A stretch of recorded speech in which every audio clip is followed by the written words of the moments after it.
All right, we're on. All right, we're recording. All right, this is the inaugural. Yeah, let me try that again. This is the inaugural Ash and Iron, episode 1. So we're here with Mr. Bill, known as Buffalo Bill 1 on Instagram, and we got Ian from Double Tap, Double Tap underscore 1911 on Instagram, and I'm Pete, the 45 ACP guy, also on Instagram. So let's thank you for joining us and have at it, guys. Yeah, I've exhausted all of my subjects now, so guys. Well, you got to start over. Yeah, it's good. It was nice knowing you. I'm off to bed now. Yeah. Yeah. Yeah. So okay. So as I said, my favourite gun at the moment is my. Are we allowed to show these on this, Pete? Yeah, this is getting recorded and then it's gonna get put on Edited. Instagram, so or on YouTube or wherever. It's yeah, we're So not I live. can't- We're live can't do now, that but then. when it gets posted, it'll be a recording. So So okay. So I can't show this on. We can't show this then, can we? You can't. Not yeah, allowed you to touch can. guns. Can you? I thought you couldn't on YouTube. No, if it's live, if it's a live stream, you can. If it's recorded, you can't. No, wait, no, Oh, all the way around. If it's recorded, you can. If it's a live stream, you can't. got you. So Can that's you what show me that again just to be sure? if it's Make sure it recorded, passed muster. No, I just wanted to see what he had in his hand to make sure Oh, it was oh, allowed. you mean like this one? Oh yeah. Yeah. We Bill, can't show that's stuff like just this here. that's heaven, Bill. so what you got there, Bill? Tell us Yeah, what you Bill, got I there. want you to start because Oh. I know what you got, and that's on every man's grill list. This is a 3844 heavy duty. It came. It left Smith in 1947. It's a transitional model, so it's got some of the parts from before the war, but it's got the trigger, the hammer block in it, which was a safety they put in after the war. So, and 38 special, that's a end frame, and you can shoot heavy loads out of it. It was, you call it 3844. It was the shot 38, but it was on the old 44 frame. And, big end frame. And this one, I don't know if the lighting can pick it up, but Oh, it's beautiful. Yeah, that blue one's still Oh, there. yeah. You can definitely see it. it's got a Yeah. nice patina that the newer guns, they don't achieve that. But yeah, got a grip adapter in there, some elk stag, because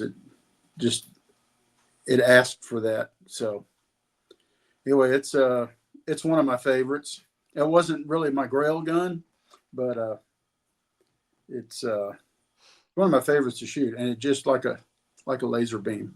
So Beautiful. if I do my part. Yeah. Thanks for sharing that. Absolutely.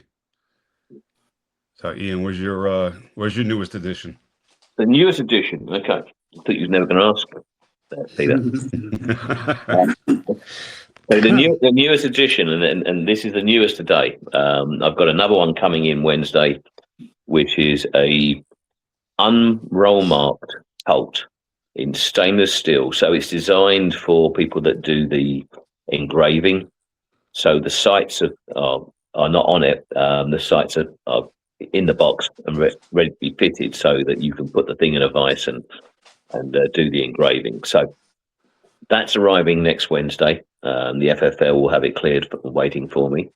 But this cleared yesterday, and this is and it's sort of fairly hot topic right now. If you go on the YouTube, it's the Colt SEA1. It's the special edition that they brought out, the limited edition 5,000, which isn't that limited in my opinion, but I guess they're calling it limited. So, but they've done a very nice job of it. And I think if anybody is out there looking to buy a new Colt, and you've got to be careful with new Colts, but this as a new Colt got 95% there. people complain about a gritty trigger on it, and it did have. And I simply replaced the sear, the Colt sear, and it transformed it. I took this out to the range today, and normally the guns are a bit goofy for the first 30 rounds as they settle in. I always find they fire a bit off. This thing, the first shot went into the ball. It was a bullseye first shot, and then the next couple of shots went a little bit south, and then they went in. I took a photo of it, and the camera didn't lie. I think the Novak sights helped with the brass bead on the end. That was a big help, especially for my eyesight now. Can't see things too close and all that, and getting old. But what I found was the gun was incredibly accurate, and the trigger was just they Colt have really done a nice job. And had it left the factory with the sear, a correctly made sear, that would have been a perfect pistol from Colt. We all know Colt right now. So, what about you, Peter?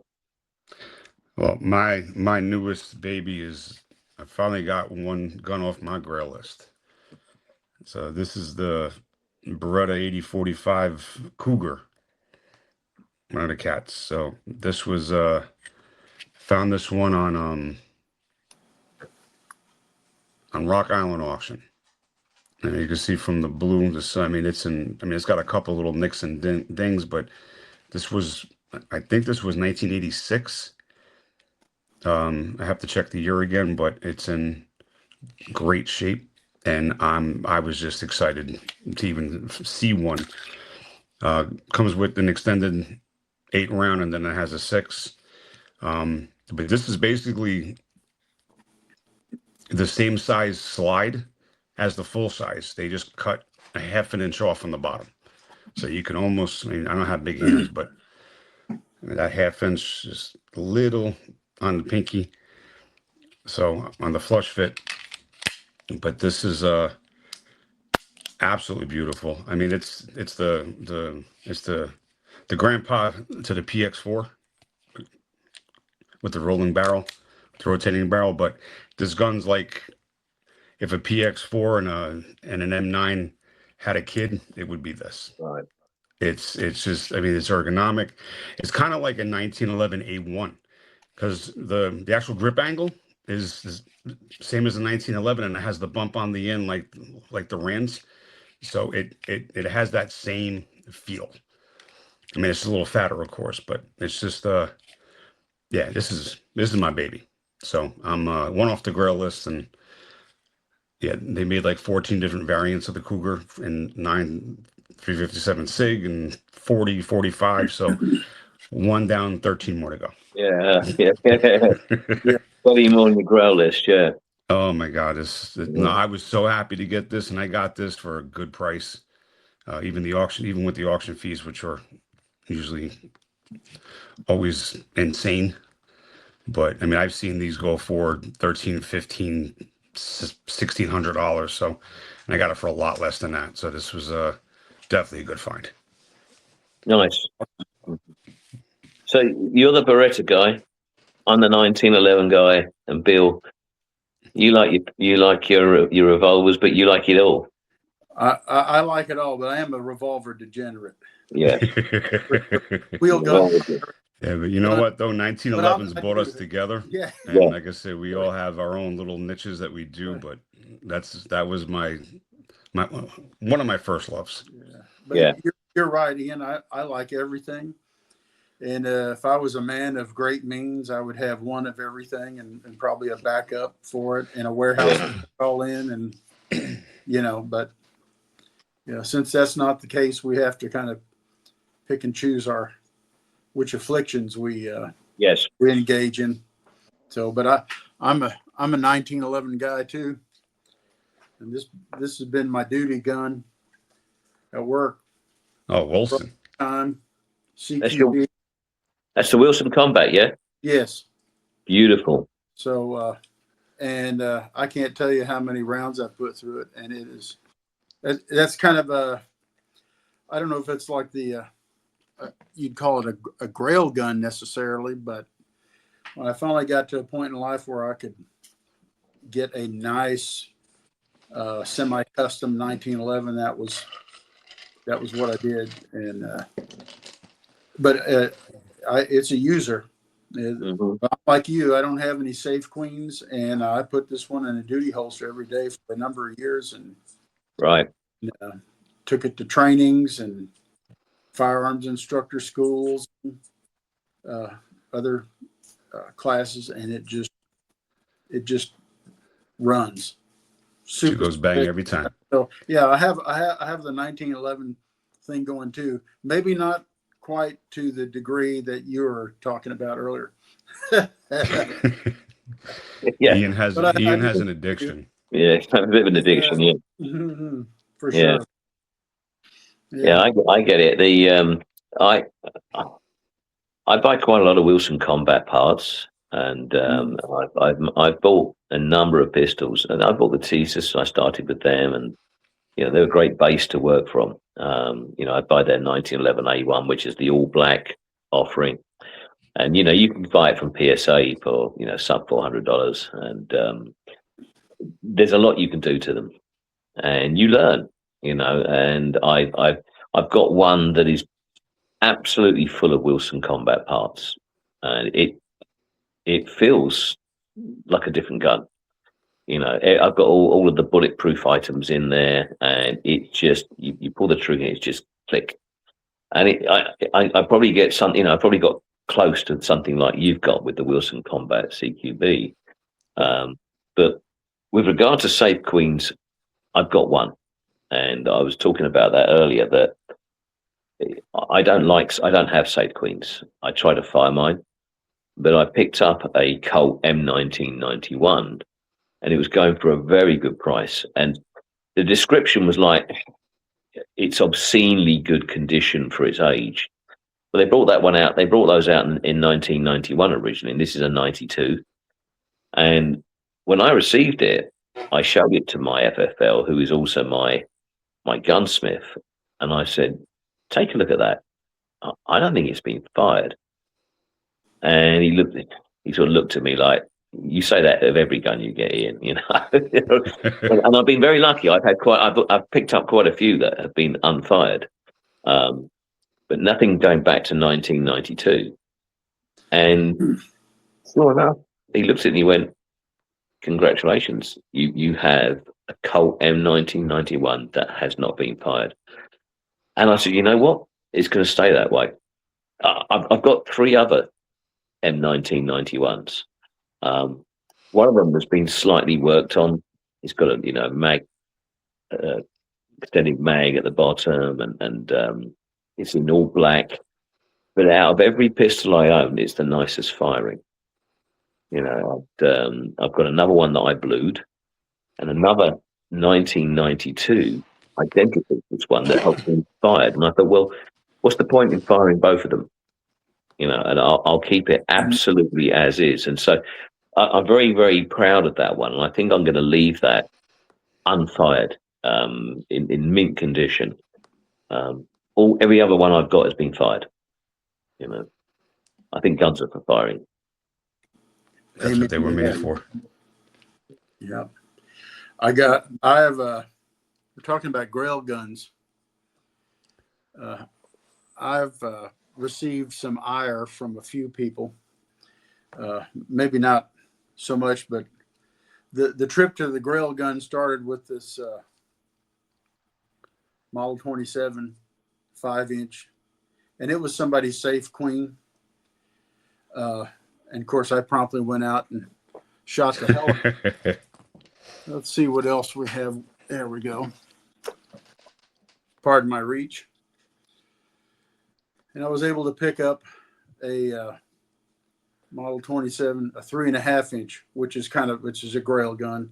And I put actually, this is Moose Stag on there. And that's a very nice gun. But that led me, I was going down the path, and And about a week ago, I was able to pick up a That's it. registered Magnum. That's what I was registered. That's what I was waiting to see. That's the yeah. If you're a Smith guy, this is probably the ultimate. You know, the Rainbow Unicorn, Holy Grail. There's some other Oh, ones that are probably equally as desirable or close, and depending on who you are, maybe more. But the guy had all the Grail guns.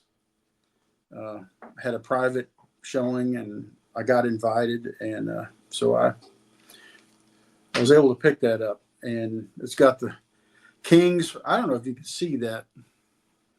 Yeah, I can see it. Yeah. The King's front sight.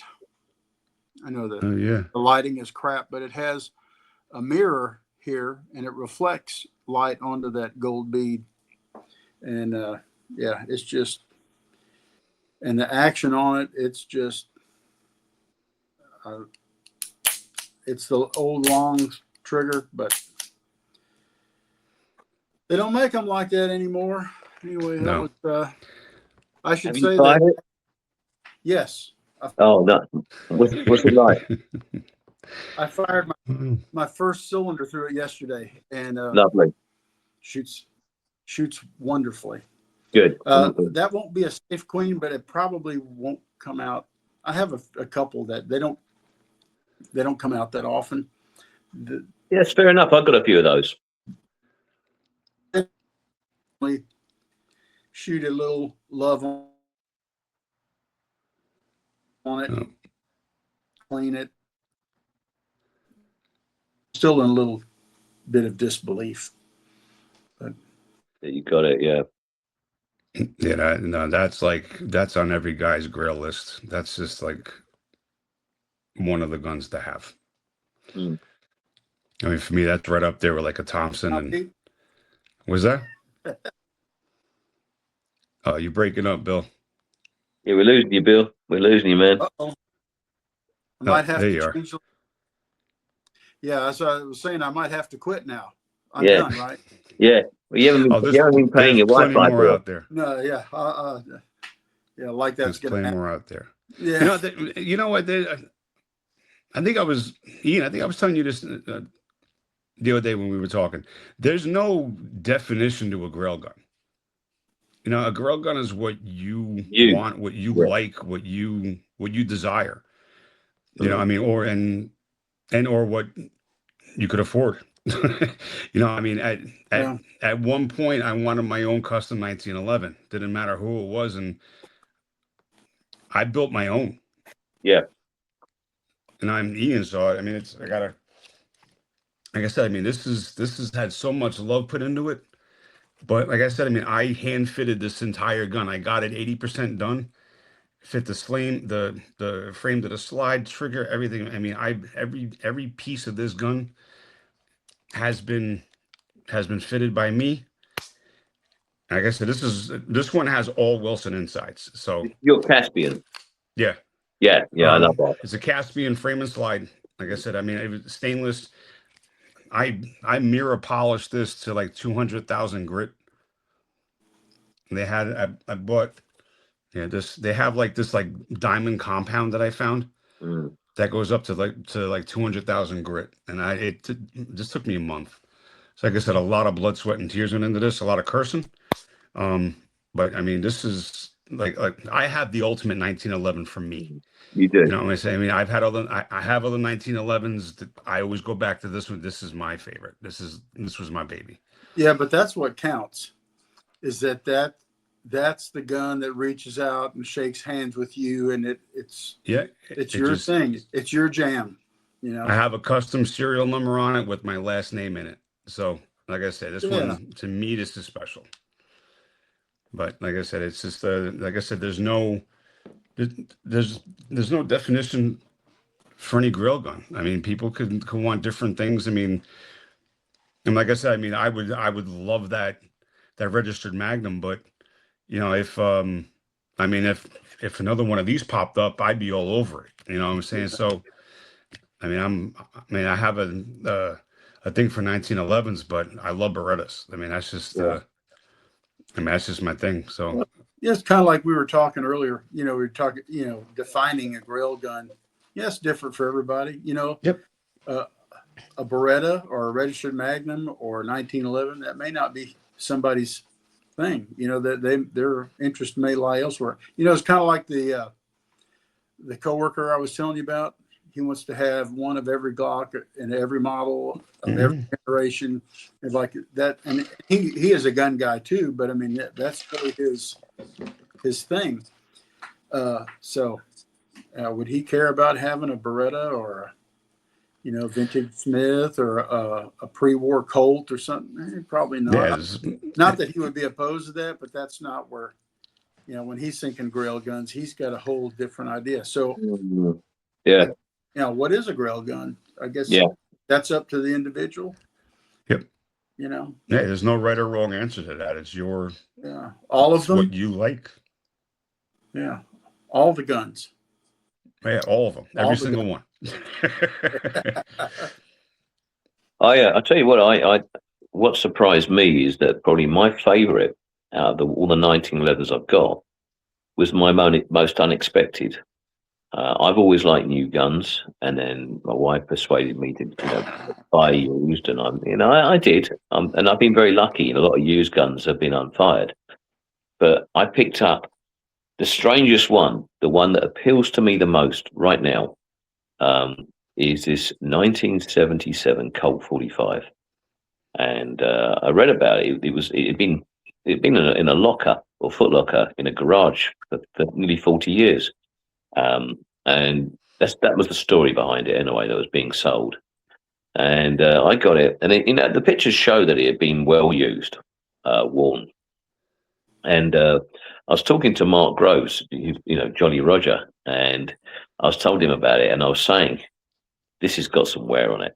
And he's like, well, he said, well, it might have been locked away for 40 years, but for the first 10 years, someone shot the hell out of it. They got their money's worth out of it. And even the disconnector, the top of the disconnector that goes up and down the frame had been worn out. That's how much it had been fired. They changed the barrel link. They put the wrong barrel link in as well, so I had to change that. So in the end, I bought a new disconnector, new firing pin, new ignition system, everything from Wilson Combat, and so now it fires like a Wilson Combat. It's like it fires like a Colt. But out of all the pistols I own, that particular one has the most appeal because the bluing has gone very light blue. And it's worn, and it just and the slide just goes backwards and forwards like butter. And why don't I go and find it? And we show it off, yeah? Because it's got me just thinking about it now. And it really is. It's the most used, worn pistol that I possess. But for some reason, it's made it my favourite. And I think it's because of all the rounds that have possibly gone through it, and that it still works so well. So I'll go and find it for you. Yeah. Okay. Sometimes, Bill, I think his next grill gun's going to be a Beretta 96. I can still hear you guys. The safe's just over there. I'm still in earshot. So, okay. So I've taken the sock off. Okay. This is it. This is a 1977 Colt. Oh, the bluing on that still nice. It's very light, and the actual roll marks are almost indistinguishable now. Now, Mark was saying to me, it hasn't been worn by someone's hand. It's just the fact that there's partly to do with that, or someone's thumb riding on it, where it's firing. But it's also to do with the fact that the roll marks weren't very deep, and Colt did that. But I changed the trigger, I changed the grips, I changed the entire ignition system, firing pin, disconnector, sear. The triggers are still the same. I put it at the hammer, the trigger's different.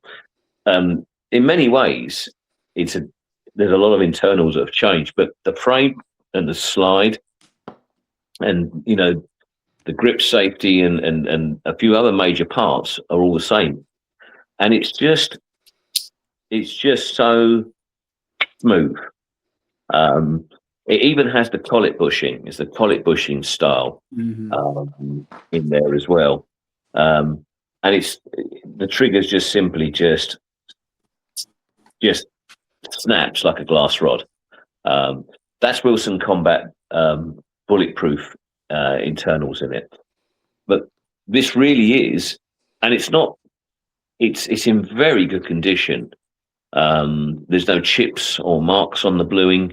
It's just that the bluing is worn, universally worn in every area, and it just looks fantastic.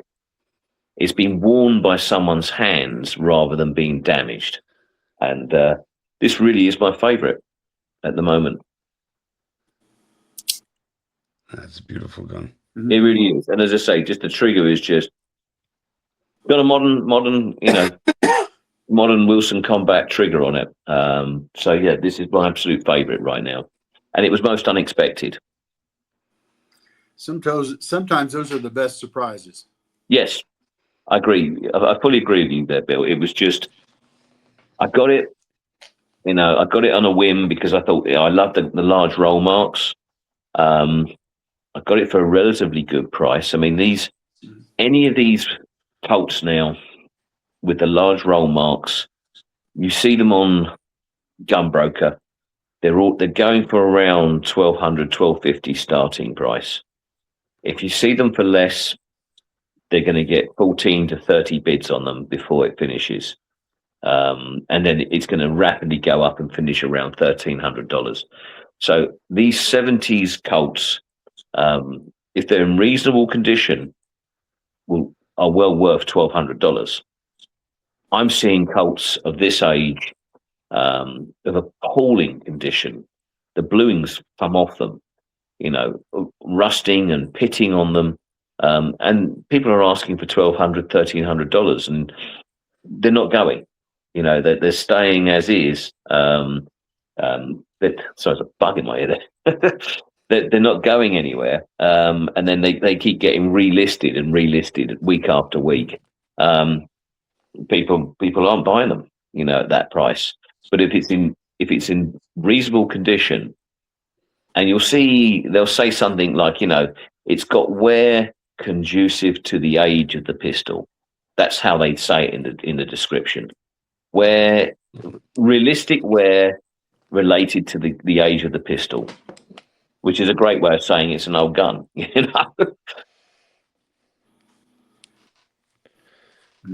Well, I'm conducive to my age and the wear on my body, but it doesn't mean.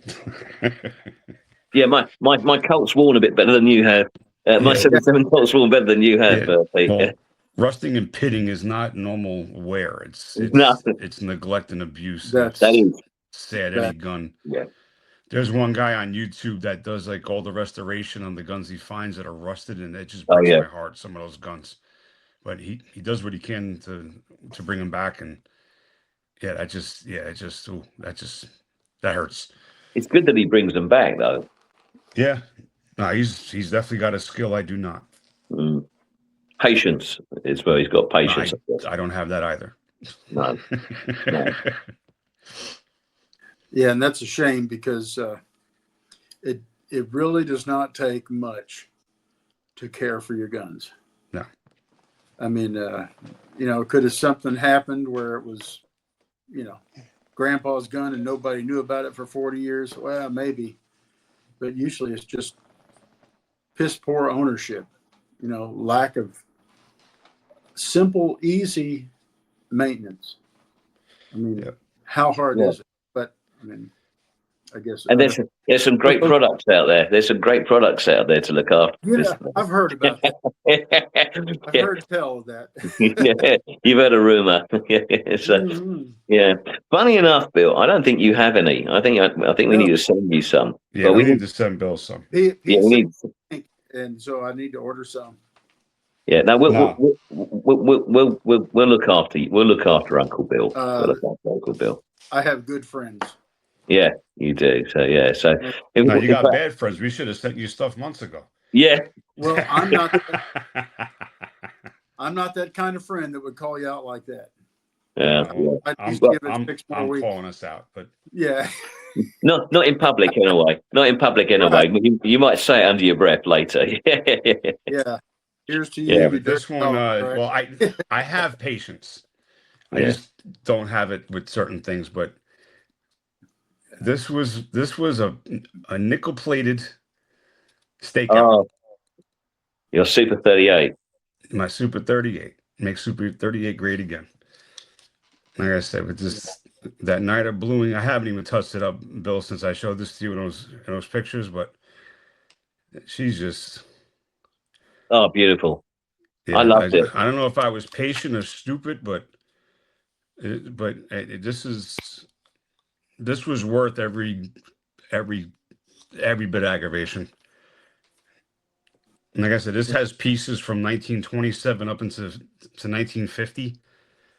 The sights off a 50 Colt, the hammers, I think a 35. I have them written down. This is don't go by that, but the triggers are 27. I think the hammers are somewhere in the 30s. The grip safeties, I think from 1945. So like I said, I mean, it feels like this gun has a soul. I mean, it has a lot of Yeah. parts from a lot of different decades, and yeah, this is it's special to me. But Is this Well, the one and you checkered the front strap on? yeah, I was going to yeah, I say, do. Yeah, this is a TSOS. So I think this is one of the only. Well, I'm sure there's other ones out there, but yeah, 25 LPI, and like I Is said, that the this is a one you one of were? one.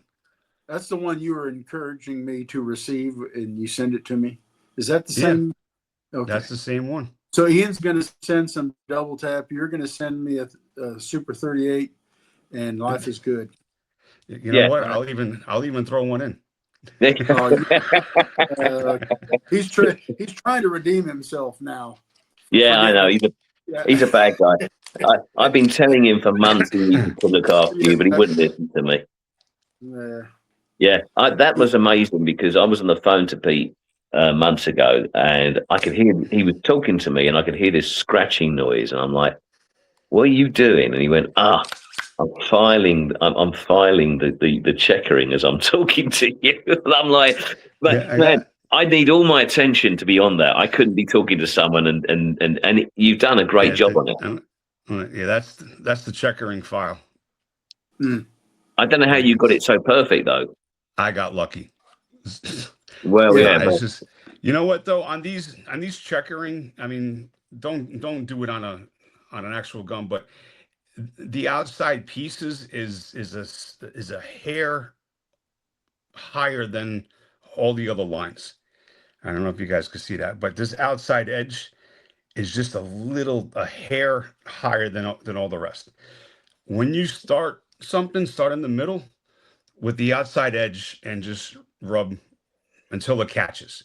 Once it catches, is once if that first line is straight, then all you need to do from here, I don't want to scratch it, but from here, you use that line that you started, you move over until it falls into the next groove, and then you start there, and then you move over to the next groove and start there, and you just keep going. I mean, that's really, I see. and like I said, I mean, it's been forever since I've checkered anything, but I mean, this is yeah, I mean, you guys saw close-up pictures. I mean, this is like Yeah. perfectly straight. It looked That like it'd been machined. It looked like it'd been machined. it's not like a cheese grater. I mean, it has grip, but it's not like some guns you grab and it like pierces your skin. I didn't do it that far. I did it to how I like it felt, and it's just a good grip. that thing turned But out very nice. yeah, It That's did. a beautiful project you did. yeah. No, I got another one coming, so We both have. I have a matching brother in 45. Yep. Mm. I Yeah. think that's what I'm gonna do with that one I got from Donald. So, are you going to rust blue yours? Because I think I'm just going to cold blue mine. I'm gonna do it the easy way first of all. Well, I'm gonna strip it and see what the metal looks like and let it talk to me. Oh, okay. All right. I'm gonna cold blue mine and see. No, there's nothing wrong with it. Yeah. You know Yeah. what? I got This is your best friend when you're bluing. All right, steel Oh yeah, walls. So yeah, there was 3 rolls in here. I used 1 and half of this one right, on that T-Sox. Just getting it. You'll have some points of the gun, some are darker than others, and you just go lightly with that and just blend the whole thing. You don't even notice. right. So I would cold blue it. What the hell? I mean, you have 3 that are hot salt blue, like the way they did it 100 years ago. So you Yes, might as and well. and in fairness, they are. I don't want to do any more. They're just too strong in the way of they're almost onyx and they're super glossy. I want something a bit more original, a bit more World War II, and I'm very pleased with the 3 that I've done. They've come out very well. Um, again, more luck than judgment, I think. But the next one I want to do, which is this 1911. Here it is, model 1911 A1 US Army. Now, one thing I've learned about this, and I spoke to Josh or Traveller, is that this is not Parkerized. This is Cerakote. I thought Yeah, it was that's the one that Parkerized. I'm getting, right? Yes, Yeah. you and I have got identical. And the last one I did, where is it? Oh, so this is the same gun, but this is what I hot salt blued, and it was a bear to take off. I thought it was Parkerizing. No, it's the same as this. It's Cerakote, and Cerakote is a bear to get off. It took me a long while of rubbing that damn stuff down, but it You came off. try nickel. Yeah, well, yes, even worse. Yeah, and now I'll get on to you about. I've got a question for you about nickel in a minute, but one thing I'm going to do with this, and Josh said, with Cerakote, this stuff comes off if you boil it in distilled water.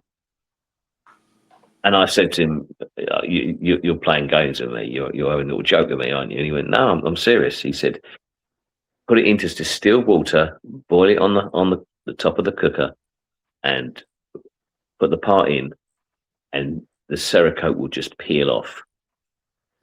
And I said, "It can't be that easy." And he said, "Well, it is that easy, but remember, you've gone to sand the metal down. You're still going to get that grain." And he said, "So you still got to put the work into it. It's just you still got to put nearly as much sanding in.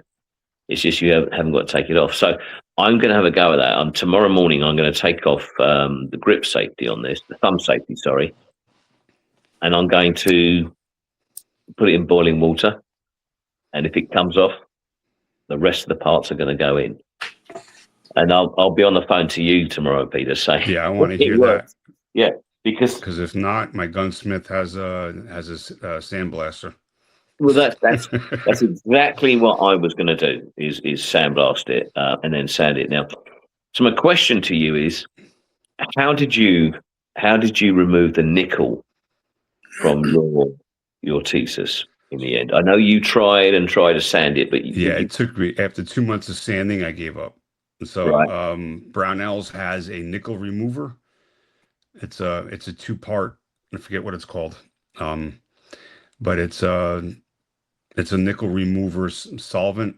I'll put a picture in here somewhere if we can of what it is. It's 2 parts. You mix the 2 together. You throw the parts in for a couple hours, and this was back last summer, so it was like 95 degrees and hot as hell here in Florida. So it was 4 hours. It took. I mean, it was really cool because you saw like all the nickel pieces like hanging off the edge of the metal. It was really cool to watch.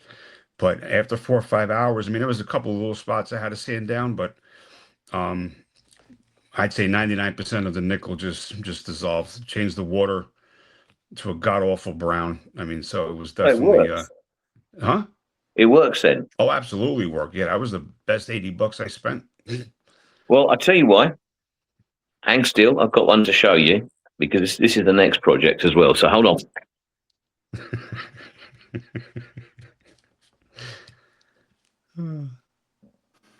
He's got more projects lined up. No talking Yeah, about me while I'm gone. I can hear you. So this is this is being referred to by the person who sold it to me as a god awful Rock Island. Now, the person that sold it to me also sold me their Norinco, and Pete and I know him on our Oh, forum. Yeah, and so anyway, the Norinco came through, made an amazing. It was amazing. It's got this beautiful blue on it, like a colt, and it feels very heavy metal. And I'll show that later. But that Norinco is amazing. But this came through a week later on the FFL, and it even has this horrible stamp on it from Rock Island.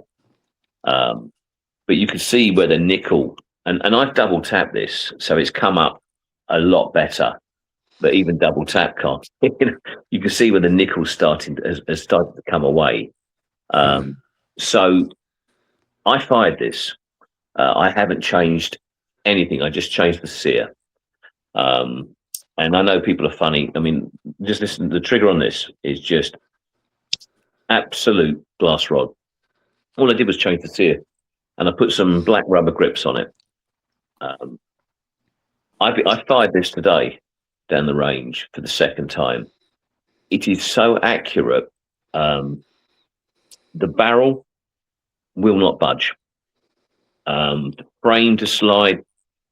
There's a little bit of movement in there.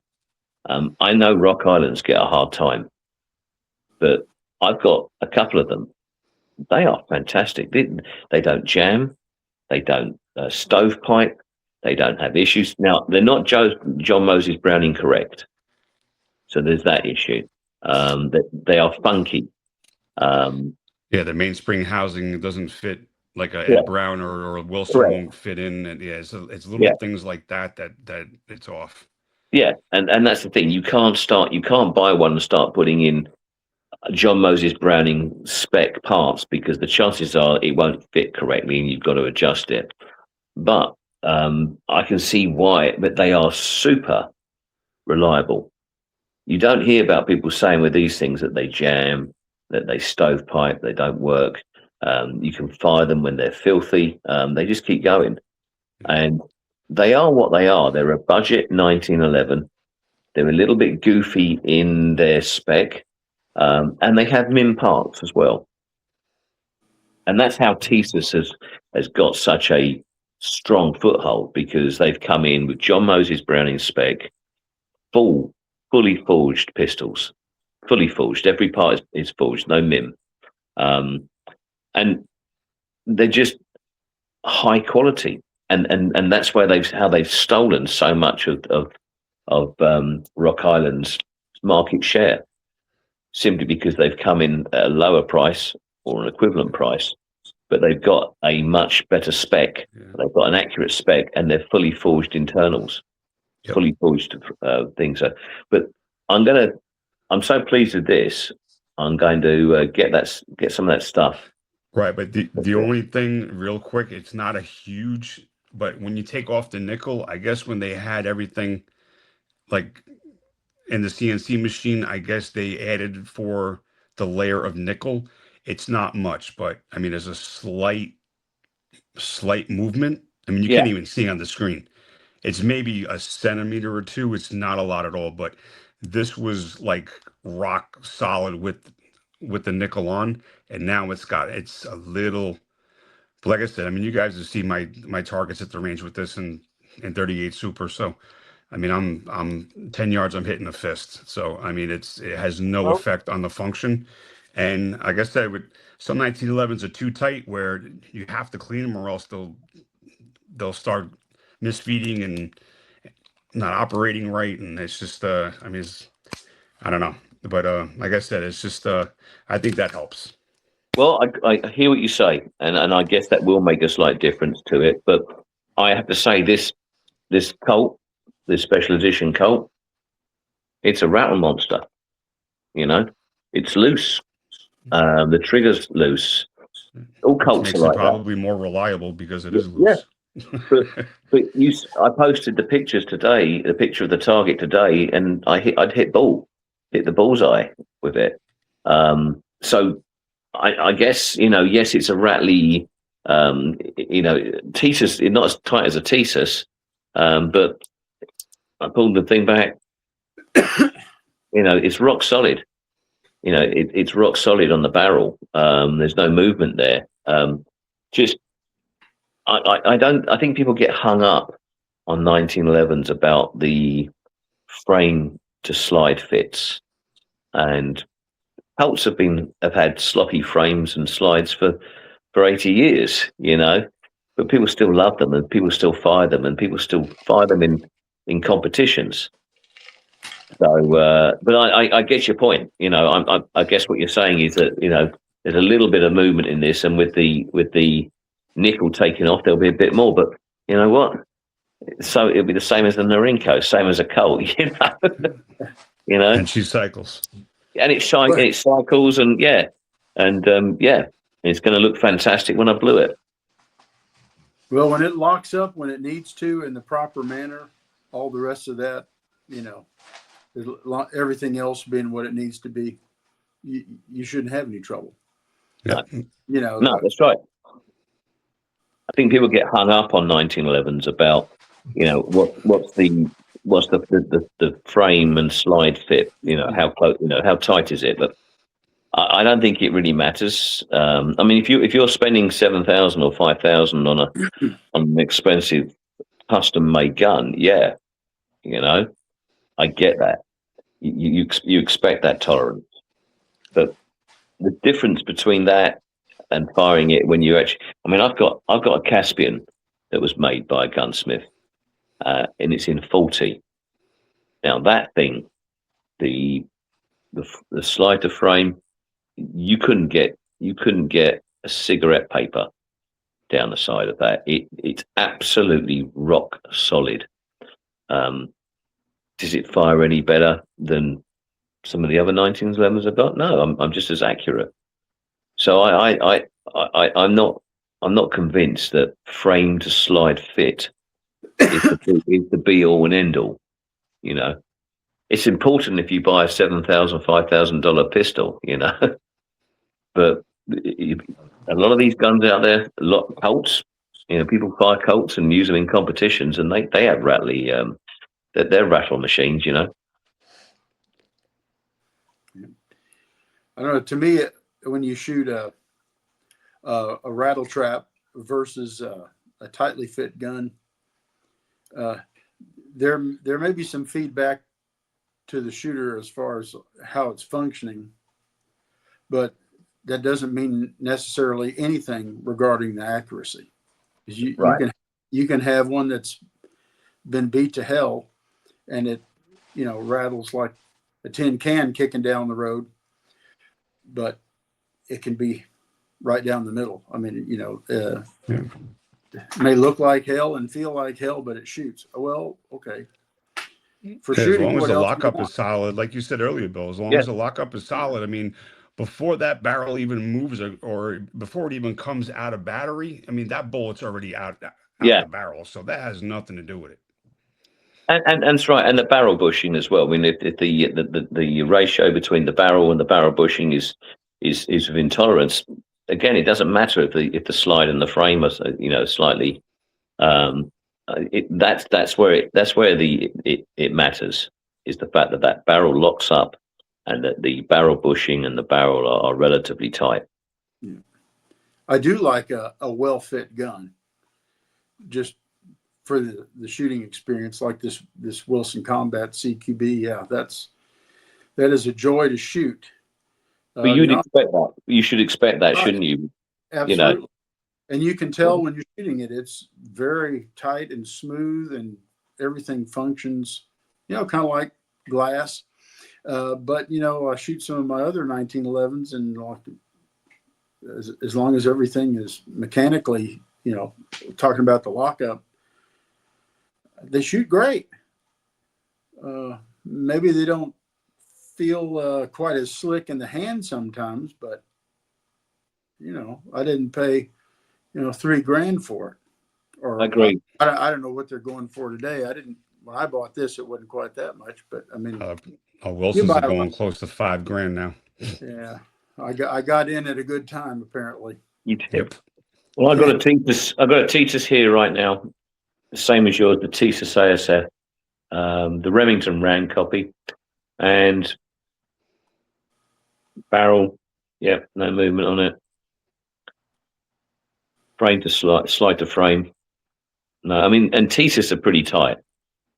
You know, I haven't got a single Thesis that I own that is loose. Not what I call cult loose. You know, but you know, everyone gives them hell because they're Turkish. You know, the CNC machine doesn't know what country it's in when it's cutting the metal. absolutely. And people buy. You know, what about people are crazy about CZ? You know, well, they're from Czech Republic. Mm-hmm. You know, but no one gives them a hard time about not being American. Well, that's where all the money that you go from buying Colt, that's where it's going to. Yes. Czech Republic. Yeah, that's right. Their own Czech CZ owned Colt, and I think there's such a and I remember I was watching a YouTube video and someone was talking about Springfields. Now I happen to own one, and it's very solid, the mil spec, and I was quite impressed with it. But it has min parts in it, you know, and they're expensive. You know, they're not cheap, but it flies well. But the mil spec, when compared to the Thesis, I can't tell any difference. And this particular video, one guy started the video, and then his buddy carried on. And the second I heard his voice, I knew that he was going to be a jackwagon about the Thesis. You know, I knew the way he patted the gun as he talks, you know, as he emphasizes. I knew it was this person. I'd seen him in another video, and I knew he hates Thesis. And you know, though, it's just one of the not one of, but one of the my most hated word in the English language is perception. Yeah. People had this perception of TSOS because they're $350, $400 at the time. Mm. Oh, it's going to be a piece of. They were. Yeah, not anymore. Yeah. They're going to be a piece of junk. All right, before they even shoot it, and they have this perception of the gun. You know, I mean, it's not like a $300 Sky or whatever that one it was here in Florida that went out of business because they producing junk guns. I mean, it's not anything even close to that. I mean, I bought my first T-Sauce I bought it as a project. Yeah. I was like, all right, frame and slides metal and steel. All right, worst comes to worst, I'll gut the whole thing and just build it up from scratch. I changed the springs out on the tanker. That was my first one, was the tanker in 45. Yeah. I changed all the springs out to Wilson, took it to the range just to try it. I was blown away. You know, no misfeeds, no nothing. It smooth. It just worked. You know, as like I said, perception is, I hate that word because people have a perception of TSOS because they're in Turkey. You know, and there was another video that Traveler did about he doesn't care about buying American. I'm all for buying American if they give me the service and the quality that I want. Mm-hmm. If they don't, I will go look elsewhere. Yep. All right. And like you just said with your Colt before, you bought a brand new Colt, never fired. Yep. All right. You had to change out the sear. Why? That shouldn't be your job. I changed out. I changed out more than sear. I changed out the disconnector. I changed out the sear. I changed out the trigger. I changed out all the springs. I changed out the main spring housing because it was plastic, and the actual spring in the main spring housing had gone through. The pressure had gone through the bottom, and it cracked through the bottom of the mainspring housing. So I couldn't put the retaining pin back through it to refit it. Couldn't work, it wouldn't go in. And I thought, that's strange. And when I looked, the bottom of the nylon had blown through. And because you think of the pressure that spring's under, it had blown through the nylon and pushed the base pad through. And I was disgusted. And my gun guy, my gunsmith, actually looked at the gun and I took it back to him, and he said, "This is actually unsafe. You should send this back to the manufacturer. I wouldn't mess around with it." And I said, "You know what? I don't want to send it back to them. They'll sit on it and they'll send me back, and they'll sit it for 6 months, and they'll send me back something else that's just as much junk." Yeah, I don't. yeah, with the same plastic piece that broke back in there. Yeah, I don't. I've lost faith in them, so I replaced it all myself. And in fact, we go and get that for you. Okay. Yeah. Yeah. Would you grab a Springfield? You Yeah. need some elevator music while I'm gone. Yeah. Yeah. Well, we're trying to fill the gap.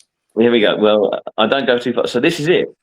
This is a 2025 Colt Government. My first ever Colt. And I was warned by so many people, don't buy a new Colt. Now it actually has rifling. It actually has rifling. We checked that in the shop, but I replaced the trigger. I think the hammer's original. I polished that. I replaced all the ignition system with Wilson Combat, the disconnector, the sear, as I say, new trigger, and then I had a new firing pin, put a bulletproof firing pin in. I changed all the springs to Wilson. I changed out this. This is an Ed Brown, and Ed Brown make fantastic mainspring housings. This is the plain in blue, and the blue perfectly matches the blue of the Colt, and it's a perfect fit. And how does it fire?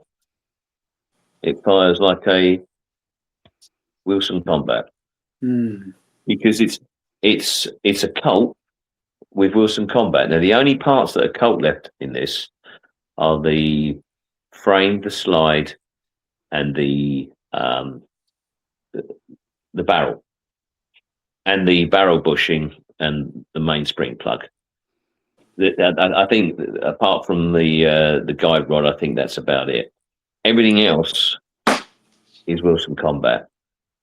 But and I kept it because I thought this is something I've made, and I've learned a lesson from this. But this shows you Colt at its worst. This is Colt at its absolute worst that people will buy. And I've seen people on Instagram buy these brand new and saying the work I've had to do on it to make it, to bring it up to level, And Colt are still producing crap, because I've got one here that I bought this week, and the sear, looks like it was carved on a curbstone, So, but they can do good stuff. They can do good stuff. Ken Hackathorn's famous saying. Yeah. But Bill, where's your Springfield? Okay, when the loaded model first came out, I immediately had to have one. I don't know, when did they come out? 15, 20 years ago? It's been a while, yeah. Something like, I don't even remember. It's been so long. But I got this.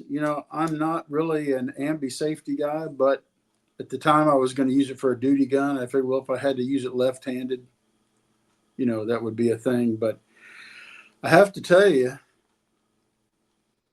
there's no rattle. It's tight. And this trigger, check for the people in the audience who don't believe our guns are checked. This has one of the best triggers out of the box of a production gun, like a regular production line gun that I've owned.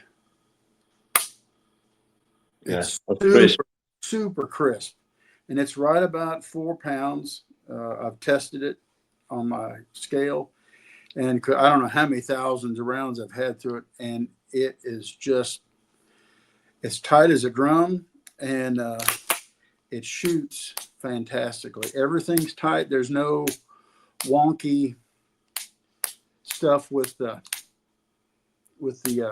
slide safety, and it just continues to run. I don't know if they were all like that, but boy, that has been a fantastic 1911. and talking about the tea sauce, and Yeah, no nothing rattle. there either. Oh well. No. And Yes. the regulator, Right. This- nothing. And No. but yeah, it's like I said. This is the. I mean, this. I mean, it has a little play, but I mean, that's my. yeah, No. you know, the problem So is I probably haven't shot these enough. That's got to be. yeah, You you know, got to go put a few I've thousand broken the more rounds chrome. You through them. haven't put your 50,000 rounds through, Bill. See, That's that's what what it it is. is. It Yeah. only has 30. I haven't beat the tar out of it. Yeah, you're right.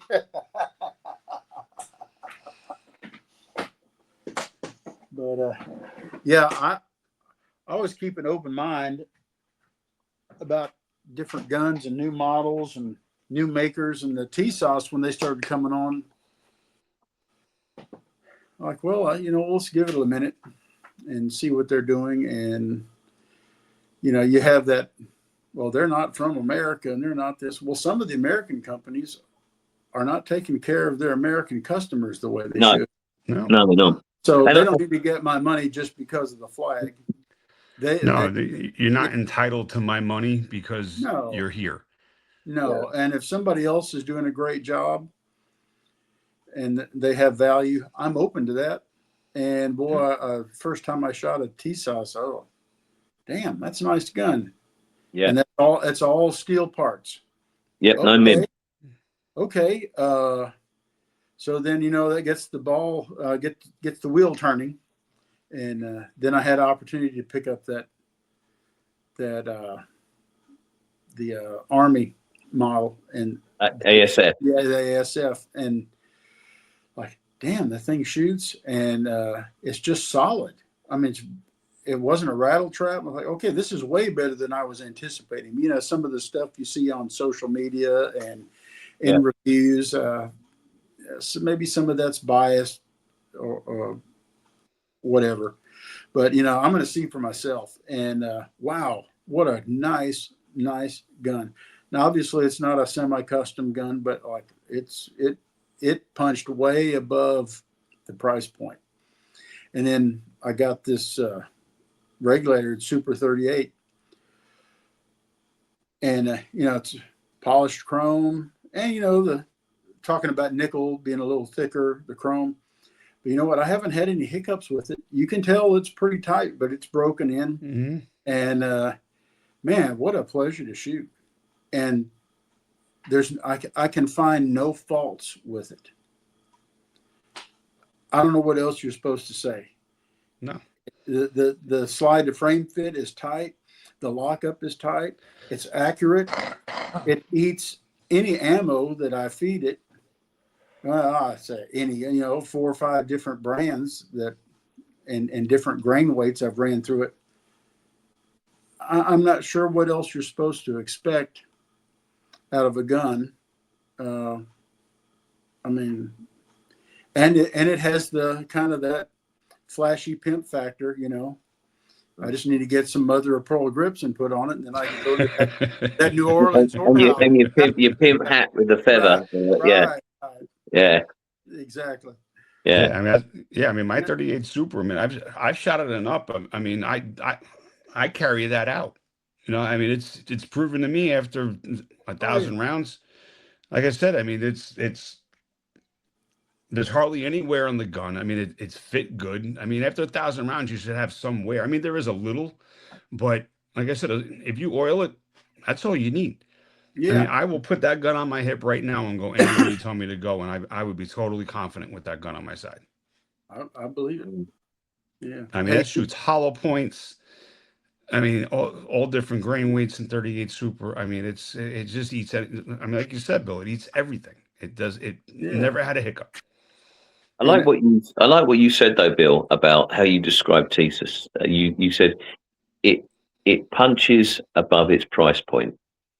I think that's probably the best description I've heard of Thesis.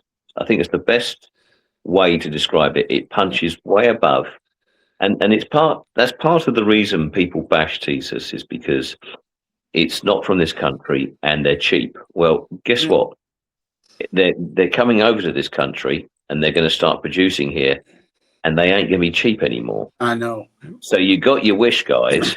And then people are going to be like, well, there's $600 a go. They've gone up $200. Well, they're $200 a go because it costs more. The wages are more expensive over here. It's cheap to make things in Europe, in those sort of countries, Well, yeah, we toss that word cheap around, and that can have Inexpensive connotation. Cheaply made. If you don't mind me adding on to what you said or clarifying that, it has value, tremendous value. I mean, for what you're paying. Yes. It's a great value. Yeah, it's not cheap, it's inexpensive. You know what, Yeah. Colt, Yeah. and this is going to piss off a lot of people, and I'm sorry this is an hour 5 minutes into this, because hopefully people hear long enough to hear this, but Colt and TSOS should invert their pricing. Yeah. All You're right, not the Colt, first to with say all the that. problems and the QC issues, should be the $400-$500 gun. I mean, TSOS, I mean, I would pay $600-$700 for the same guns that I have, just because they're that good. Yeah. I mean, help Bill. I mean, years ago, 20, 30 years ago, I mean, buy a Smith & Wesson revolver. You can't get a friggin' revolver for what we paid for it back then. I mean, prices keep going up. I mean, I will pay for quality. And in the revolver, yeah. I mean, don't sell me junk and don't expect me to have to take it because it's made in America. You should have some pride in what you make. If it's made in America. And the revolver side is the same way. Colt, Smith, sometimes Ruger, they've had quality control issues, and they're it's kind of hit and miss. It's kind of like Ian was talking about. If you buy Colt, you better do it hands on, and you better look at it because they have issues. And yeah, we get it. That's machinery involved. There's the human element involved. Can there be mistakes? Can there be problems? Yes, absolutely. We know that, but the frequency of the mistakes, that tells a little different story. But how many people have we heard online that say there's no rifling in the barrel? That's not a mistake. That's BS. Yeah, that's complete. QC should have caught that before it went out. QC oversight. It's like somebody was homesick that day at work, and they just let all that stuff pass by the line without checking. You're like, come on, really? I mean, Colt. That's like the. I mean, who goes back further in the U.S.? Yeah. Man, who goes back further at all? Of course, Beretta is probably the king of all that, but they're not from. Beretta is the king. Yeah. When Colt put out the Patterson revolver in 1835, 36. Well, and everybody else came along. I mean, they should be the king of the legacy companies, and they've got the most reports of crappy QC. And all of this hurts my feelings terribly to say that about Colt, because I love Colt. I'm kind of like Matt. Like I love Colt, and I want to love Colt, and I want to buy more Colts. I've owned a boatload of Colts over the years, and I want to have some more. But doggone it, Colt. Yeah. It hurts my feelings to, it hurts my heart to say that. Yes, but it has to be said, though, Bill. But because I want it to be good, because that's like Smith & Wesson. Somebody gets a dog from those, like, man, you're the king of the double action revolvers, man. Come on, really? I want them to be so good, because we know what they're capable of. Because when you get a good one, they're good. When you get a good Colt, buddy, I got a 3-inch Python. I did a newer production. It had an issue. Sent it back to Colt. They fixed that, but it came back with another issue. Okay. I took it to my gunsmith. 10 minutes he had it. He said it took longer to get the side plate off than it took for him to correct the issue. Right. And now it shoots lights out. It's a tack driver. I was like, this is the Colt I wanted. And I'm supremely satisfied. I mean, it's a superb gun. But you shouldn't have had to take it to your gunsmith to repair. That's the thing. And but it shoots like the Colt we expect Colt to produce. Yeah. Like not that they didn't have a lemon in the old days, but I mean, They were far and few between. you know, or maybe today we just hear about it more, or maybe the customer service back there was better. You know, Well, I don't know. They're smarter folks than me will have to analyze that, I guess. But, you know, like, doggone, you spend whatever the hell, $1,300, $1,400 for what it was at the time. It's like, you have some expectation. It's like you know, well, buying it a doesn't. Wilson Combat or an Ed Brown or a Nighthawk or an Alchemy or one of those, you know, there's a certain expectation it's going to be on the money. Yeah. And if it's not, you expect them to bend over backwards because they're not cheap. You know, I can't imagine getting a gun from Rob Shawland and there would be an issue with it. But buddy, if there was, I guarantee you that would be solved quickly. I mean, because he's doing hands-on work and that's his business and that's his pride. And I don't mean to single him out. There's great gunsmiths everywhere and pistolsmiths, but you know, do I expect that kind of hand fitting from Colt or anybody else? Well, maybe not on a production gun, but the damn thing ought to work. It's not rocket science at the end of the day, is it, Bill? It just ought to work, you know? Yeah, you're right, Bill. If these companies that charge a premium can do it, it's not like they have, you know, specially trained elves down down below in the inner sanctums where they're doing this. The machines are the same machines, and it's the human factor that oversees the quality control. The machines can, if they're not set up correct, they're going to make something that isn't correct. But it's the humans that check these, and that's where these are falling short. Now, you look at a Thesis. I've got a safe full of them here. I've never had an issue with them, and they're all perfectly in perfect spec. Because as Pete said, a CNC machine doesn't know whether it's in Europe or whether it's in Philadelphia. You know, it doesn't know that, and it's not difficult. And I think the fact that Colt are still producing guns with plastic parts, you know, with a plastic or nylon mainspring housing, that's disgraceful. You know, and it's not just Colt. There are others out there that are doing that, but you don't see Thesis with a plastic mainspring housing. Kimber, you know, and Kimber come in for a lot of flack, you know, through quality control as well. They can be just as bad, but Kimber have a plastic mainspring housing. You know, why on earth would you on a pistol with that much pressure on a spring put a plastic mainspring housing in? You know, why would you be using MIM parts? You know, well, they were cutting corners. They were worried about, you know, Was that people don't build guns to win wars anymore. They build guns to make a profit. Yes. And that's the problem with some of the 1911s today. Some of them, not all of them. Mm. Yeah, I don't want to call out names, but Ian or Pete, you might know this. It seems, if maybe I'm getting old and I don't remember, when Kimber started having their issues, that was under the previous. Mm-hmm. Sig has Kimber's issues who has now gone on to bigger and better clusters. Yep. Yes. And now that's what Kimber's on. Kimber's on a swerve up, and Kimber's got Sig has Kimber's old problem. Yeah.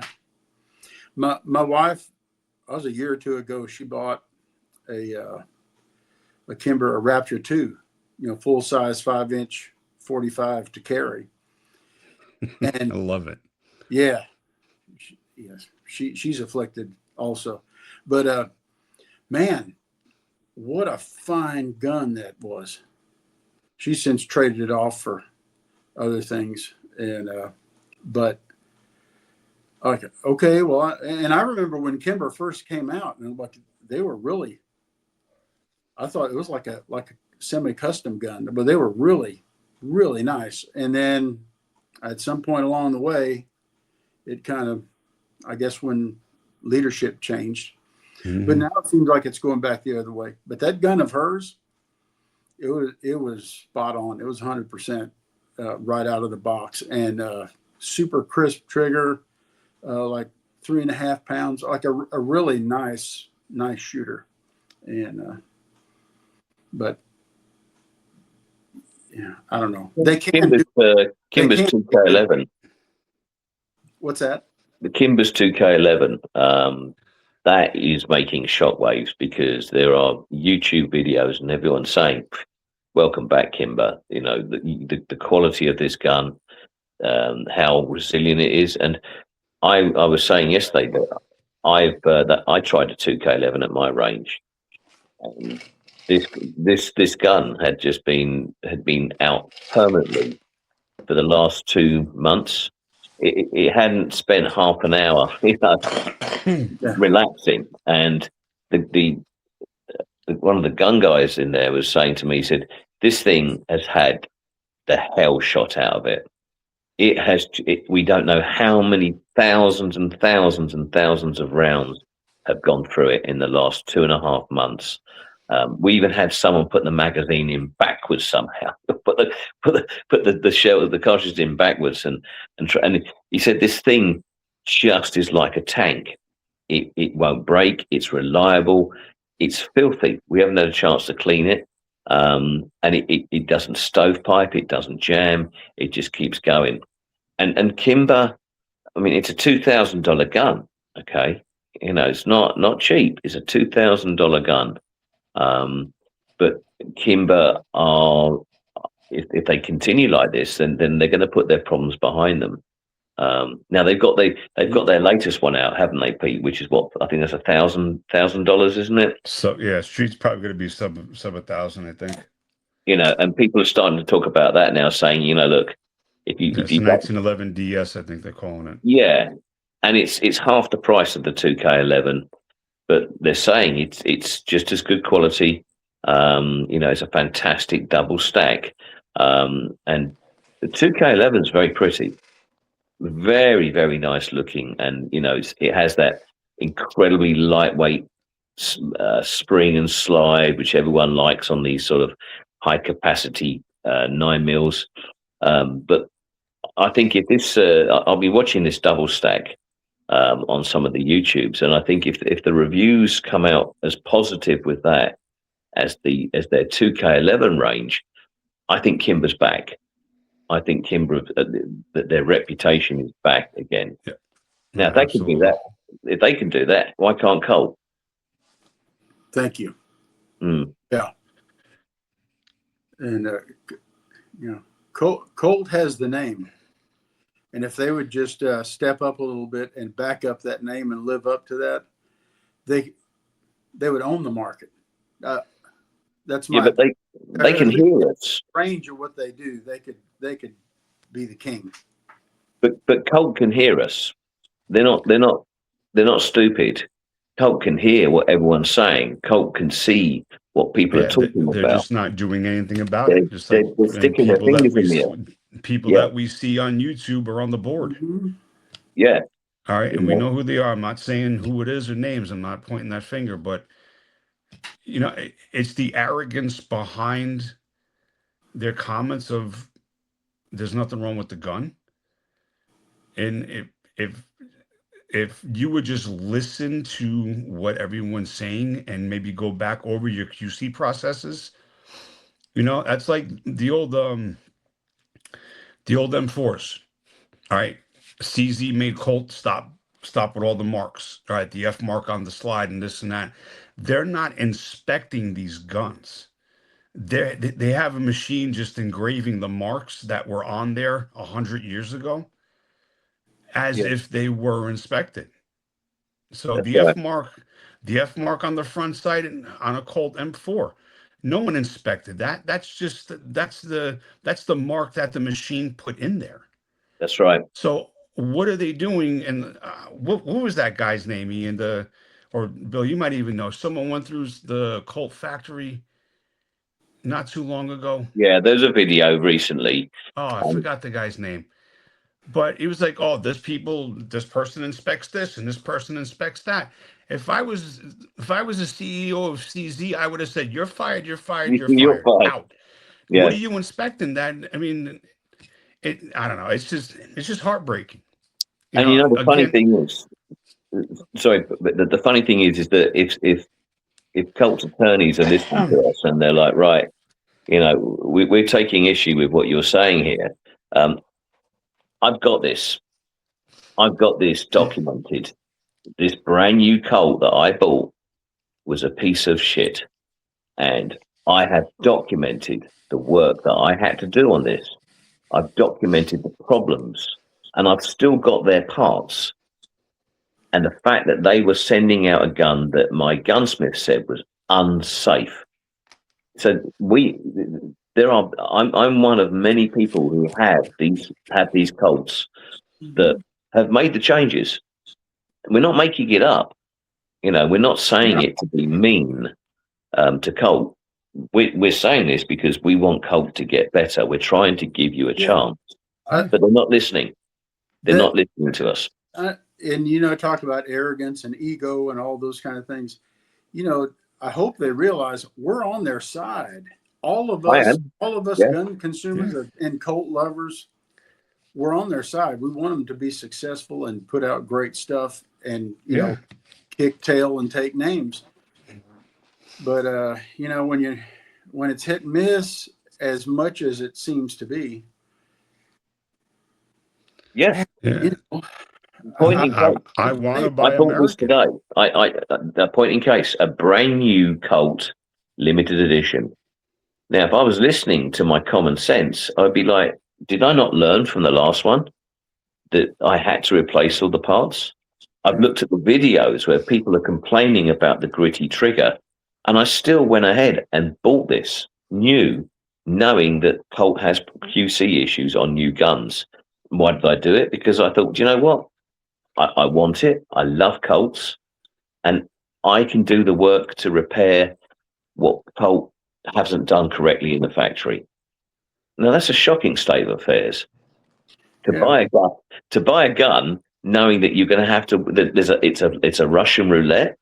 I mean, I think I heard someone on a video the other day on Instagram saying buying a Colt is Russian roulette now. You might get a good one, you may not, but you've got to be prepared to do the work on it and make it good.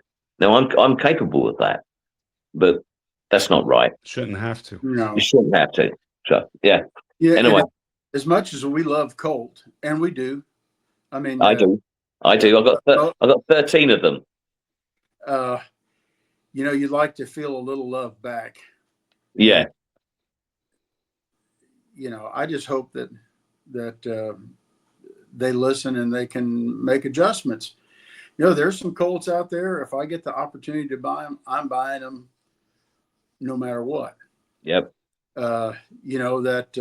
That SE A1, that's one when I can get one, or when it's on the list. It's not top of the list. You've got to get one. Yeah. But it could move to the top quickly.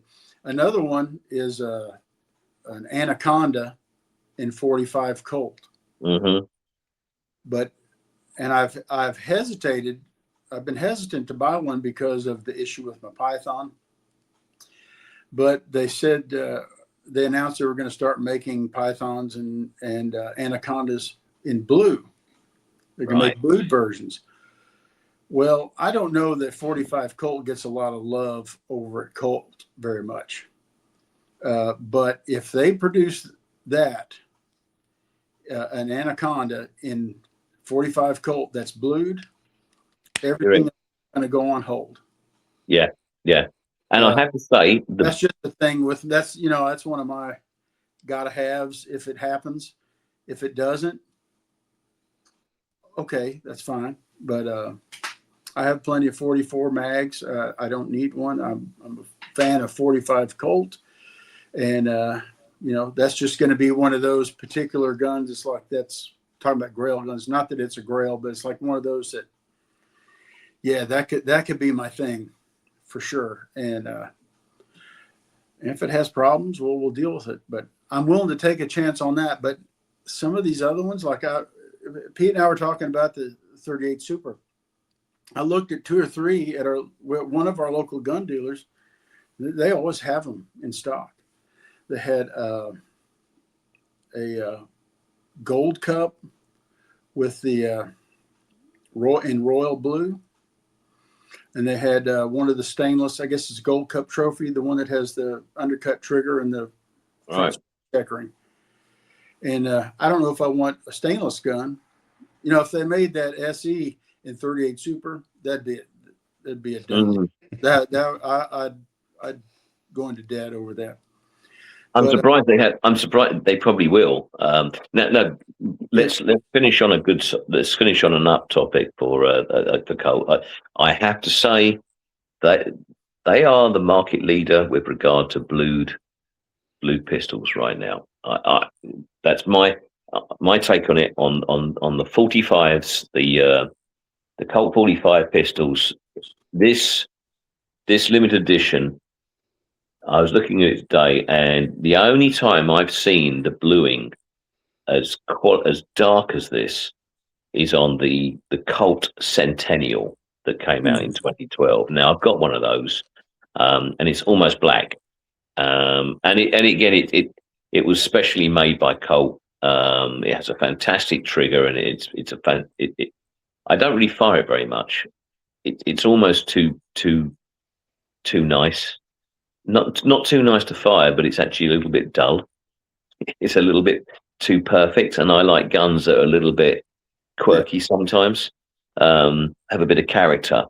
Right. But this is the closest to the bluing. Now that's almost black, the Centennial. But this bluing on this, I really went over it very closely today, and I can't fault a millimeter on it. And hands down, Colt have got the best blued pistols out there. They make beautiful guns. Yes, there's no question about that. Yeah. And, that gold cup. That was a real struggle, not to put it on layaway or just write them a check, or it's had that has the gold medallions and the nice grips, and you're like, oh man, what a looker. And I'm a sucker for gold. I'm a sucker for gold medallions. I just ordered 2 more of these this week. There's a company called Nutmeg that make them. They're around about $60 a go. But I counted all the Colt governments I got, and 2 of them had that standard Colt grip. Now this is 3 now, but I bought 2 of those. I really liked them. I bought a silver and a gold medallion, so one of each. But someone on Instagram posted a photo today of this one, of the special edition, and they had a gold medallion. They changed the grips to the gold medallion. Now they disenabled the comments for some reason, because I wanted to go on and say, man, that looks so nice. I'm going to convert mine, but they obviously didn't want any comments. But those gold medallion or silver medallion grips just look fantastic on the Colts. Absolutely. Yeah, on a blued gun, boy, that yeah, that's some sexiness right there. Man. Yes. Well, sure. We're 1 minute 29, guys. So we've plus our pre chat. Yeah. Yeah. Well, this is one thing I'm going to just say is that these come out good. My little Trident guns. What is that? Tell me a bit about that quickly. Beretta. That's the Beretta logo. All right. You'll never get a bad Beretta. Right. No, you don't. No, now they've been around the longest, haven't they, Beretta? And I mean, they've had some issues with the magazines, like the Colts did after World War II, and people were blaming the guns for the magazines, and Medgar was making the magazines for Colt for Beretta for a while. So, like they, I mean, you have a 92 now. You absolutely love it. So I have an M9 now, and I absolutely love it. it's same thing. Yeah, I know. M9, It's just 92. stamp the M9. Yeah, no, Well, I have an want- M9 too. I mean, yeah. I love it. It's just marked M9. I guess we can talk about M9s because next time we do our get together, I will have all the upgrades in my M9, and I can be sweet. talking all about that. Yeah, sounds like a Yeah, plan. we can have like an hour 30. have a Yeah. Beretta party. Yeah, Hell yeah. Beretta's only next time. So Yeah. Well, don't forget, we do have some things to talk about in the future. yes. Yeah. Oh, I definitely want to do. Yeah, that's gonna be. We have to. Yes. Yeah, we might have to don the red caps and, show them what it's all about. Absolutely. Yeah. And those are real red ball caps, by the way, Pete. Really? Yes. Okay. Should we tease That's right. that? You told me. Yeah. Yeah. So yeah. Should you we had those tease made. that? Huh? Should we tease that at all? Yeah. Why not? We're going to offend somebody. No, I don't give a shit. Oh yeah, I love it. Make a 638 grey again. Yeah, make 41 mag grey again. Yeah, yeah, they're fantastic. Those are some of my rabbit holes and favorites. So. You got to send me whoever makes those. I'm gonna order them. Yeah, they were cheap enough, and I've spent a lot more on a lot worse. So Yep. people can't take a joke like that. Then the hell with them. They don't need to watch. If they can't take a joke, I don't want them here. Yeah, yeah, we can still be friends, but Absolutely. All right. Well, guys, I think this was a good first episode. So, like I said, we'll have more structure next time. But just thank you. I know it's late. It's late here. It's quarter after 12 almost. Yeah. So hopefully we maybe get earlier because I'm yawning in your faces and I don't like doing that. It's rude. Well, But that's okay. We're used to that, Pete. Don't worry. Yeah. Yeah. I've been up since 6. Well, Yeah. thank you guys. Yeah, it's been great. And hey, you can have a plan, but sometimes this long form discussion and you just work through things. Dude. That's good because things come out that Yeah. you didn't expect or goes an interesting direction. And I just like talking to you guys. Yeah. Likewise. And I said that the first one, just we'll see where it goes. And like I said, we know a little bit more about each other now. So we got plenty more rabbit holes to run down and we got plenty of content to keep us going. Yeah. Yes, sir. And more victims, guests, I mean. Yes. And I spoke to someone last night about that you and I know, Pete. Yeah. And I had a chat with him last night. Yeah, I spoke to him too. He's all for it. Oh, good. Yeah, he's our next. He's our first victim. First victim. Yes. So Is he the same guy you talked to me about, Pete? Probably. yeah. Probably, yeah. Is he the guy I know who he is? Has a I strong think so. presence. Yeah, he does. Okay. Yeah.